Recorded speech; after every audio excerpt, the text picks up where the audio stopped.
Hello mga katapat, ayan, merong binigay sa atin na manok, aalagaan ko. Ayan, binigay ng kaibigan ko. Lagay ko dito sa kulungan. Apat daw to eh. Ano ko baka makawala. Ang lalaki. Native na manok, ang lalaki oh. Lagay natin siya dito. Alagaan ko. Apat na to.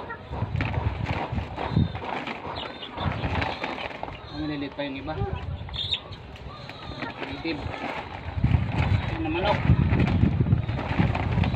Ganda mag-alaga ng livestock ng manok. Mabilis dumami. Sana meron siyang puro binabae. Ayan, apat siya guys. Ayan. Thank you.